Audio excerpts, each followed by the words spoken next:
Good evening, everyone. I am Arpita from the IGCP group. I welcome you all to today's webinar on the topic Thyroidism Unplugged Lessons from a Tough Case. And to address the topic, we have someone very eminent from the field of endocrinology, none other than Professor Dr. Shrindra Kumar Sharma, sir. It's an honor for me, sir, to welcome you to our platform and to introduce you to everyone. Sir is MBBS, MD, DM in endocrinology. He's a professor and HOD of endocrinology at Mahatma Gandhi Medical College, Jaipur. So, with this very brief introduction of him, I would now request him to please start with the topic for today. Over to you, sir. Thank you, Arpita. Good evening, dear friends. Uh, I was given a task of highlighting the difficulties in the management of thyroid dysfunctions or thyroid disorders. So, I think the most important thing for us is to analyze the atypical or difficult thyroid function test. So, I will be highlighting 6 cases and I will be speaking on them. So, dear friends, what constitute a abnormal thyroid function test or a anomalous thyroid function test is that it is a thyroid test which is discordant with the clinical picture, meaning by that patient is euthyroid normal but the abnormal tests are there, or patient is hypothyroid but the tests are showing that there is no hypothyroidism. Similarly, sometimes thyroid function tests are discordant with each other.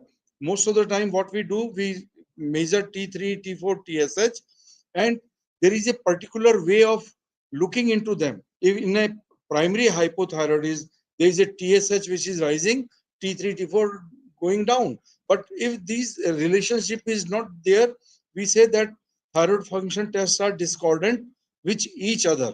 So there are many terms which are used there, and you find that you may have different nomenclature for these abnormalities. So, dear friends, before going into the real cases, let's look into some physiology of the thyroid. So, thyroid gland is one of the largest gland in our body. It produces T4, which is mainly produced by thyroid gland.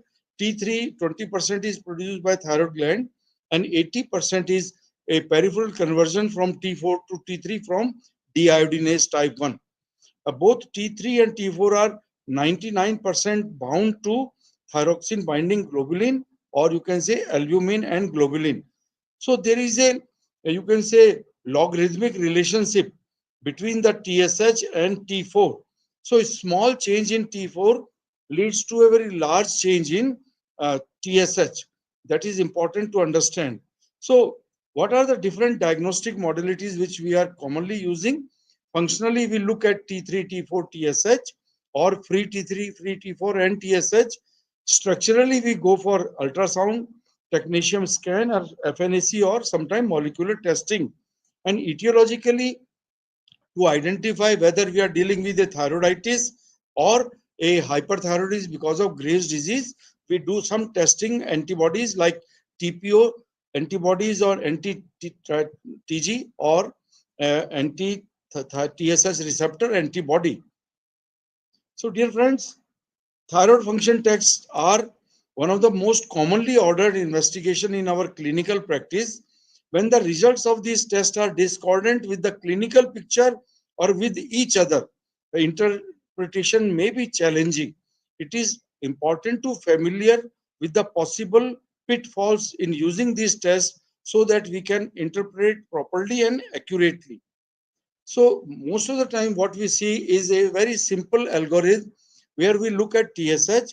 If TSH is high and free T4 is low, it is primary hypothyroidism. If TSH is high and T4 is normal, it is called subclinical hypothyroidism. Similarly, if TSH is low and free T4 is normal, it is called subclinical hyperthyroidism. And similarly, if TSH is low but free T4 is high, we say it is hyperthyroidism. With that simple presentation, whenever we are having a discordant thyroid function test, we usually go stepwise. So in step 1, re-evaluate the clinical history. What is the age of the patient? Because we know that in neonatal period, TSH will be very high. In elderly, about 75, 80 years, TSH is gradually rising, and in pregnancy there are changes in thyroxine binding globulin, and total T3 to over total T4 will be rising, and TSH will be normal. Similarly, in patients who are under therapy, thyroxine therapy, whether it is started now, whether the patient is irregular, or there is a you can say other medications which are used in that patient, then things may be changing. Similarly, there are other drugs which may be confounding the uh, presentation, like presence of amiodarone, furosemide, heparin, corticosteroid, dopamine, etc. And of course, sometimes non-thyroidal illnesses are also causing change in this thyroid function test. So whenever there is a discordant, you can say thyroid function test, we reassess the thyroid status, whether we are dealing with a hypothyroid patient or euthyroid patient and hyperthyroid patient, and what is the relationship between the T3, T4 and TSH. And sometimes we take the help of TPO antibody, TSH receptor antibodies, etc., or ultrasound, and you can say thyroid scan, etc. Then decide which thyroid function test is most likely to be discordant, whether it is TSH which is discordant, or T3 or T4, or free T3 and free T4. And the fourth step is exclude thyroid hormone and TSH assay interferences which may be there because of drugs, because of uh, interfering antibodies, etc. And fifth step is investigate for rare genetic or acquired disorders of thyroid hypothalamo pituitary thyroid function. So with that background, you have to look at three places. Pre-laboratory, that is paying insufficient attention to the clinical context. What is the age of the patient, whether the patient is pregnant or not, what is patient is on thyroxine therapy, confounding medications, or not thyroid illness is there or not. Similarly, there are some lab abnormalities, like laboratory is showing abnormalities there. For example, failing to recognize limitations of commonly used T3, T4, TSH assays.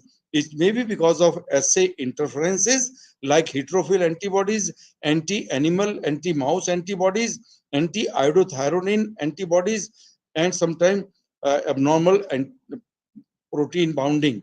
And post laboratory, limited experience in dealing with rare genetic or acquired hypothalamo pituitary thyroid axis disorders, like resistance to the thyroid hormone, disorders of thyroid hormone transportation, disorder of thyroid hormone metabolism, and TSH producing pituitary tumors. So with that background, if you see, there are so many thyroid disorders which are present. So we look at TSH, free T3, free T4, and in that relationship, we identify so many large group of drugs, large group of disorders in our thyroid disorder functions. So let's start with some of the cases. There is a 30-year-old female incidentally found to have elevated TSH on routine thyroid function test, and she is otherwise asymptomatic. Mother has got Hashimoto's thyroiditis. On examination, there is no goiter. Otherwise, systemic examination is normal. T3 is normal. T4 is also normal, but TSH is mildly elevated. So, how to interpret this patients? So, dear friends, there are different diagnoses here. First is pre-analytic error. Okay, then second is subclinical hypothyroidism, non-compliant of LT4 therapy, that is patient is not regularly taking L-thyroxine therapy, or he is recovering from a subacute thyroiditis or sick euthyroid syndrome. Drugs like domperidone or lithium may interfere, and of course there are heterophil antibodies. So dear friends, in pre-analytic errors, a single estimation sometimes is not reliable. So we have to repeat the test after, let's say, a period of 4 to 8 weeks or so. Sometimes viral infections or some drug supplementation may lead to some abnormality in TSH estimation. And of course, whenever we are going for a TSH estimation, we say that fasting states are better between 8 and 9 a.m. and we should be using similar type of assays. sorry. Then the important clinical condition is subclinical hypothyroidism. Here T3 and T4 or free T4 are normal, but TSH is above the reference range. So log linear relationship between the T4 and TSH was earlier highlighted. Small change in T4, large change in TSH.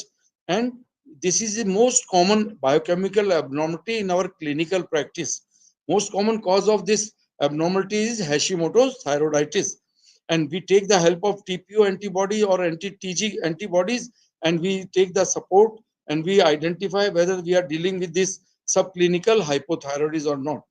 Non-compliant to LT4 therapy is also causing this type of picture where T3, T4 will be normal, but TSH is still high because sometimes it takes longer time for the TSH to settle down and T3, T4 settles earlier.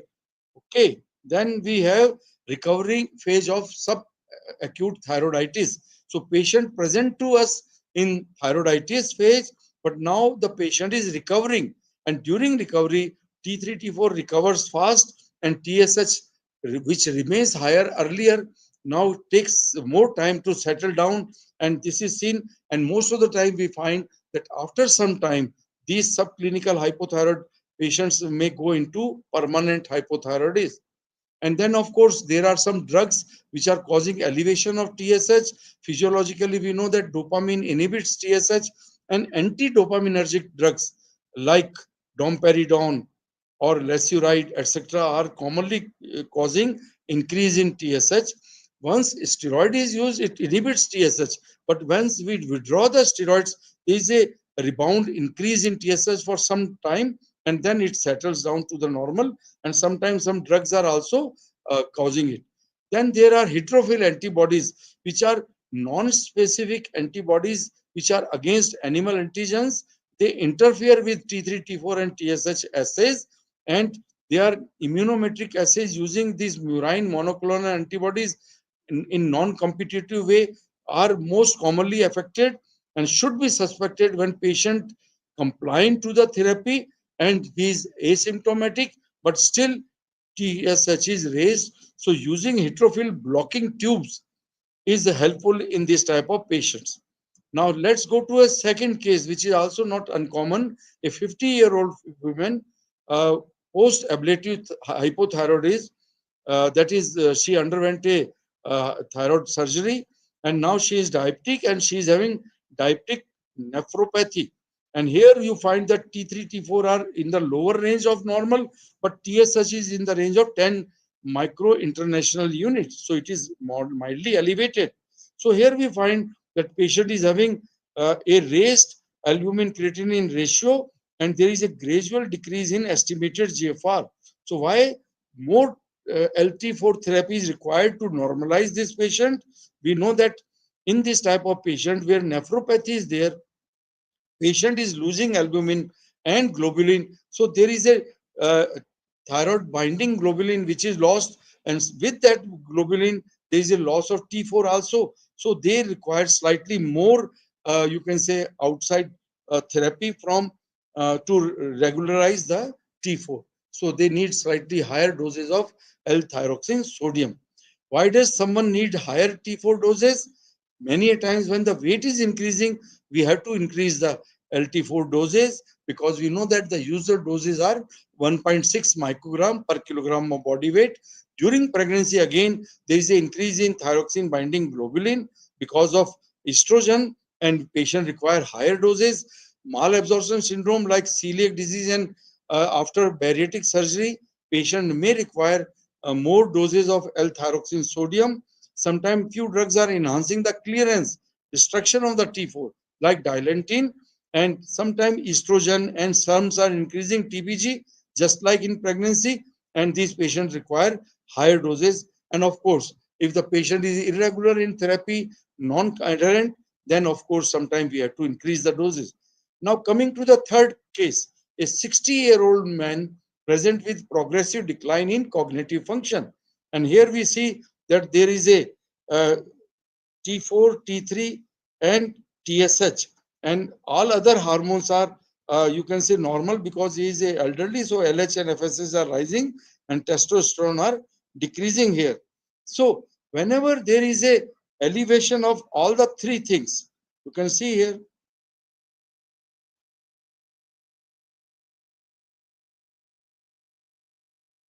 the T3 and T4 are increased, and simultaneously TSH is also increased. So in that scenario, how to approach this patient? If the patient is clinically hyperthyroid, then of course we have to exclude out of these two conditions like TSH producing pituitary tumor, that is TSHomas, or resistant to the thyroid hormone beta. Or when the patient is euthyroid, then of course we have to exclude all other causes which we enumerated in the earlier presentation, earlier slides, like increased serum binding proteins like TBG, abnormal binding proteins, altered binding affinity, and of course anti-T4, heterophil antibodies, and sometimes you can say systemic illnesses and newborn period or elderly, and of course sometimes patient is having other drugs which are there. So diagnosing secondary hyperthyroidism is challenging in this type of scenario. So here two things are important. One is TSH producing pituitary tumor causing thyrotoxicosis, and the diagnosis is challenging. Other is that thyroid hormone resistance syndrome. So there are significant variation in the clinical manifestations, and it is difficulty in confirming the genuine hyperthyroxemia in non suppressed TSH. So in this patient, you have to exclude out of these two conditions. One is TSHomas or other is thyroid hormone resistance syndrome. So we go for a contrast enhanced MRI of the pituitary, and where we can see there is a pituitary tumor, and patient was undergoing primary gamma knife therapy, and patient is recovering. The here these TSHomas are rare pituitary tumor. They are having features like they are coming in a 30 to 50 years of age or more common in men. They present with goiter and sometimes some symptoms of thyrotoxicosis. The profile is that there is an increase in T4, increase in T3, as well as there is an increase in TSH. So that is how we say that there may be possibility of TSH producing pituitary tumor. So where we use some other tests, like we measure TSH alpha subunit. The pituitary tumor which is producing TSH is also producing excess amount of alpha subunit of TSH. And these patients, if identified after a CT or MRI, then they undergo surgery in this scenario. The other condition where T3, T4, and TSH, all the three hormones are higher, is thyroid hormone resistance. And it is characterized by T4, which is high, T3 high, and TSH is also high. These are the inherited defects in the thyroid hormone receptor beta, which contributes to this type of patients. Majority of patients are either euthyroid or having mild hyperthyroid symptoms. We can identify them with gene sequencing of thyroid hormone receptor beta and beta blockers, and rarely antithyroid drugs are used for their treatment. So we know that there are two types of thyroid hormone receptor. One is thyroid hormone alpha 1 and the other is thyroid receptor beta 1 and beta 2. So these are the receptors for thyroid hormone, what we say T3 and T4. So this T thyroid receptor beta 1 is mainly present in liver and kidney. Thyroid receptor beta 2 is mainly present in pituitary and hypothyroidism. And that's why if there is a genetic defect there, then pituitary will not appreciate the T4 which is coming from the thyroid hormone, and it will continue to produce more TSH. So we will have resistance to the thyroid hormone, where we will have defective, impaired, negative feedback. Goiter will be there. Some other disorders like abnormal cochlear development or affected color vision. Heart will have mild tachycardia, and sometimes neuronal development is also abnormal. So between these two conditions, TSH receptor, thyroid hormone receptor beta defect or TSHoma, we have to exclude. So we can take the help of family history, TSH response to TRH, which is preserved in thyroid resistance syndrome, but not in TSH producing tumor.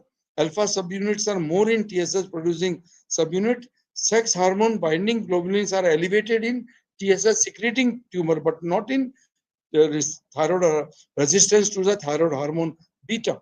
And then, of course, in imaging, we can identify a lesion in the pituitary, and patient is not responding to, you can say, trial of a serotonin, you can say SRL analogs, or there may be mutation which is identified in gene sequencing. As compared to that, when you give T4 or T3, a trial of somatostatin, then it normalizes the secretion of TSS from the pituitary tumor. So with that case, let's go to the fifth case.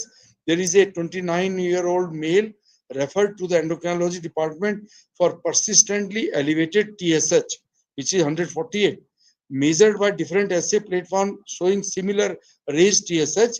Patient's complaints were non-specific and no clear cut, you can say, symptoms of hypothyroidism. Plasma free T4 and free T3 are within normal limit, and thyroid antibodies are negative. And here the patient is clinically euthyroid. Okay, and thyroid ultrasound was normal. MRI of the pituitary is also normal. So in that scenario, these symptoms and increased TSS probably you can say condition where you have to think about something which is not very common. So patient here was given large dose of L-thyroxine sodium, but still TSS was very high. So therefore, treat patient when you give high doses of LT4, then patient develops hyperthyroid symptom. So in this patient, the T4 therapy was withdrawn, and then you can see here when the patient was given T4, there is a very high level of FT4 and there is a decrease in TSH. But because patient developed hyperthyroid symptoms, so we withdrawn it, and you find that there is a again rise in TSH. So here you have to think about something which is not very common, unusual, but of course there are conditions which say that these are the macro TSH. These are conditions where TSH is in large, you can say, molecular weight. These are attached to the immunoglobulins and they are immunologically inert. They do not cause hyperthyroidism. And here we have to go for a serial dilution or go for gel filtration. So you find that there is a you can say TSH and immunoglobulins are clustered together to form a macro TSH. And here, this macro TSH are in large amount, but they do not cause any symptoms. So, diagnosis is because of interference of this thyroid function test by macro TSH, which is very highly elevated, and thus patient has no thyroid disorders, no goiter, no symptoms of hyper or hypothyroidism. So this is macro TSH leading to spurious elevation of serum TSH level. It is not very common, 0.6 to 1.6%, and this is to be identified with the help of a gold standard is their gel filtration chromatography. So you can either peg precipitate uh, these substances so that you will remove these larger molecules and then you will find that the TSH is now normal. So in these patients who are having macro TSH should always be considered in patients who are having very large amount of TSH with normal T3, T4 and no immunoassay can reveal the presence of macro TSH and gel filtration is required. And when you look into this uh, hormone assays, you find that there is a clear cut dilutional problem here, and you have to gel filter or peg separation is to be required. The last case is a patient, 32-year-old woman. Patient is having pregnancy of 12 weeks. So here you find that there is a increase in mild increase in T3, T4, and TSH is also slightly higher.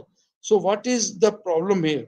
Because we know that during pregnancy there is a increase in estrogen which leads to increased formation of thyroxine binding globulin. So T3, total T4 rises. Free T3, free T4 are normal. And here you find that if you do not increase the doses of L-thyroxine sodium in a hypothyroid patient during pregnancy, then there will be a small rise in TSH. So they requires about 30% increase in the doses of L-thyroxine sodium in a hypothyroid patient during pregnancy. This is important.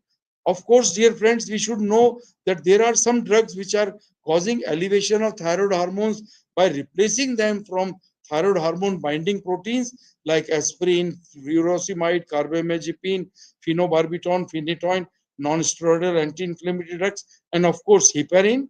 And of course, there are common causes of interference in the thyroid function test by different thyroid, you can say macro TSH or TSH and thyroid hormone antibodies or biotin or anti-streptavidin antibodies and heterophil antibodies, anti-mouse antibodies, etc. So all these things are to be remembered when you are having a abnormal type of anomalous thyroid function test, and you have to analyze these patients in this way. Okay, so here we can see that patient is looked into all the aspects, and then of course we will go for uh, analysis. So take away from my presentation is that the clinical context must be considered while evaluating thyroid function test, whether we are dealing with a hypothyroid, euthyroid or hyperthyroid patient. Objective abnormalities like goiter, signs of hyperthyroidism or hypothyroidism, or isotope scans, etc., ultrasound, etc., are also helpful. Potential confounding factors like physiological states like very young patient, newly born, or pregnancy, or intercurrent illnesses, that is, you can say sick euthyroid syndrome picture, or medications which are interfering are also to be considered, and divergence between the assay values and previous results are also to be looked into, and an algorithmic approach is also to be done in this type of patients. So in conclusion, dear friends, thyroid function tests are more versatile in clinical practice. They pose a great challenge to appreciate diagnosis. Choosing an appropriate test is more crucial to clinch the diagnosis, and physicians should be aware about the different assays used in measurement of thyroid hormone. And of course, if the things are clear cut, then there is no problem. But if the abnormal relationship to the clinical picture or to the T3, T4, TSS together in between, then we have to also look into all these aspects which we discussed today. Thank you very much. So I can stop here and Thank you, sir. Yeah. Thank you so much, sir, for your insightful presentation. Sir, can we take some questions from audience now? why please. Sir, the first question is, what are the red flags that clinicians should look out for when a seemingly straightforward hypothyroid or hyperthyroid case turns complex? It is important to look into the relationship of T3, T4, TSH. So in a primary hypothyroidism, you will find that TSH is rising and T3, T4 are going down. In a hyperthyroid patient, TSH is suppressed and T3, T4 or free T4 is elevated. So this is the simplest way of looking into it. But sometimes because of other drugs or other illnesses, you have to be careful. For example, a patient of hypothyroid not responding to thyroid hormone supplementation is because the patient is taking a thyroid supplement with a iron preparation, with calcium preparation, or patient is having malabsorption syndrome, or there are, you can see that there is a abnormality in patient of heterophil antibodies which are interfering. So similarly, we have to be careful in a hyperthyroid patient. Of course, the most important thing is when the T3, T4 is rising, TSH is suppressed. In a patient of hyperthyroidism, you have to exclude thyroiditis because in early phase of thyroiditis, there is a rise in T3, T4 and TSH is suppressed, but they do not require anti-thyroid treatment like methimazole, carbimazole, etc. So they are most of the time self-limiting, and once you wait for some time, you have to just give beta blockers to provide some symptoms. In subclinical hypothyroidism, subacute hyperthyroidism, subacute thyroiditis, where there is a pain, rise in ESR, and patient is complaining of difficulty and symptoms of thyrotoxicosis, then we can sometimes use anti-inflammatory drugs. If rarely we require, you can say, steroids in that type of scenario. Thank you. Thank you, sir. Noted. There's another query. So, in your experience, how does comorbidities such as adrenal insufficiency or autoimmune polyglandular syndrome complicate the management of thyroid disorders? A very important question. Whenever there is a patient of adrenal insufficiency and now hypothyroidism, and you start LT4 therapy there, then what happens? This will be rapidly, you can say, causing further decrease in adrenal corticosteroid, which are very significantly low in this patient, and patient may land up in Addisonian crisis. So whenever there is a simultaneous deficiency of cortisol and thyroid hormone, you have to first supplement cortisol. That is, for example, Hysone or prednisolone. And once patient is stable there, then you add, you can say, gradually increasing doses of L-thyroxine sodium. Otherwise, what will happen? Patient will go into Addisonian crisis. That is very important. Thank you. Thank you, sir. I would request everyone, if you have any queries, please put them in the chat option. Or else I have received one last query. I will take that and we'll close the session. Please, One last please. query, sir. Yes. Sir, could you elaborate the role of advanced imaging or genetic testing in managing atypical refractory thyroid disorder based on your case? As we discussed in resistance to thyroid hormone beta, we have sometimes patient present to us with elevated T3, T4 as well as TSH. And these patients are either euthyroid or mildly hyperthyroid. They have tachycardia, tremor, etc. And these patients have a strong family history also. And these patients do not require anti-thyroid drug most of the time. And you have to just give them beta blockers and they will be okay. But sometimes we go for identifying these patients by help of a gene sequencing, and then genetic testing is done, and there you find out that there is a defect in the TSH, thyroid hormone receptor beta, and that clinches the diagnosis. And then of course we know that now we are dealing with a case which is having resistance to thyroid hormone, so we do not worry about giving them anti-thyroid drug, and we just give symptomatic treatment to these patients. Thank you. Thank you, sir. Thank you so much for answering all the Okay. queries. Yeah, so we are done for the day. Thank you, sir. Okay. Thank you for your Thank you. insightful and engaging talk. Good Your day. expertise and Good practical day. perspective have truly enriched our understanding. So we really Good day. appreciate the time and knowledge you have shared. Thank you. Thank you so much, sir. Thank you. Thank you.